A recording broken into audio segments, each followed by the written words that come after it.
大家如果来东莞的话，记得来虎门。虎门呢最有名的就是有一个虎门宵音了。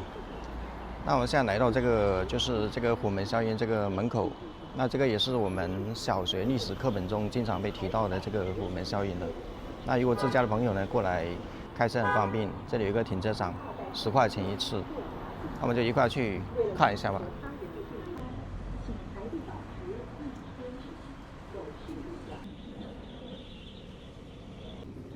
那首先从门口进来它的左边就有这个当年的虎门宵音池，这里有2个水池，大家看一下，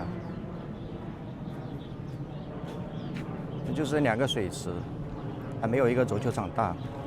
但是呢，当时销毁这个鸦片接近230万斤鸦片，用了23天啊才销毁啊。那当年林则徐为什么选择此地宵音呢？这个也是无奈之举啊。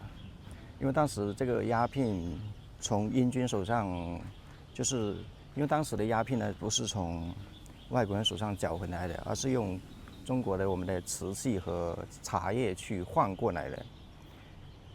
那因为数量巨多，就接近230万斤鸦片。那如果是从广东运往北京的话呢，路途遥远，接近2000多公里。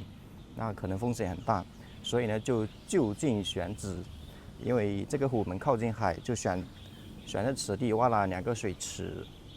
那消烟的方法呢，为什么没有用火烧？大家可以想一下，230万斤鸦片如果用火烧，那不是整座城市都在吸鸦片吗？所以呢，当时也考虑了很多方法，最后呢就选择用这个生石灰和海水去净化它。完之后呢，再去把剩余的一些残渣向大海去排去。然后呢，这里会有一个地方，它会有一个口，就是这个排出大海这个口。在19世纪初呢，英国政府为了扭转这个经济贸易啊，向当时的清政府输送了大量的鸦片。之后呢，林则徐就被任命为钦差大臣，赴往广东这里去来禁烟。1839年，林则徐的虎门销烟之后呢，就因为侵犯了当时英国的利益，之后在第2年，英军呢就向中国发动了鸦片战争。那英军战败之后呢，就被迫签订了这个南京条约。南京条约呢，就是所谓的我们的香港，就是被当时割让给英国的，还向英国赔偿了白银2100万两银元。那这个门口呢有3座大炮，这个呢是这个英军的，这个是这个清军的，大家可以看一下，经过这么多年的时间的腐蚀啊，这个清军的炮已经腐烂不堪，可见2国的工业是相差多大。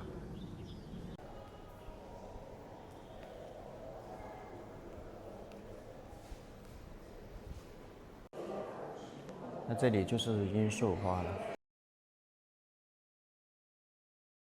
罂粟花里面有长这个罂粟，然后这个壳抛开之后，里面这个罂粟籽，最后化成这个罂粟膏，再放在罂枪里面就开始吸食。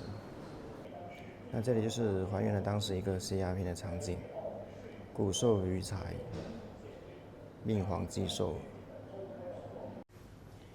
这里呢，就是当时林则徐在广东的行辕月华书院。那有人会问，没有林则徐的虎门销烟，鸦片战争还会爆发吗？当然是肯定会。英国发动鸦片战争主要的目的就是为了打开中国市场，夺取中国的廉价的原材料。所以没有林则徐的虎门销烟，鸦片战争同样会爆发，只是一个时间的问题。去年历史让人心痛，一定要以史为鉴，吾辈当自强。只有国家富强，人民才能安居乐业。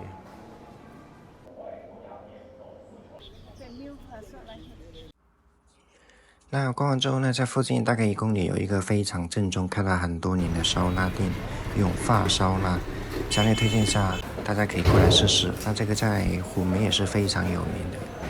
它每到下班和深夜都有很多人慕名而来排队。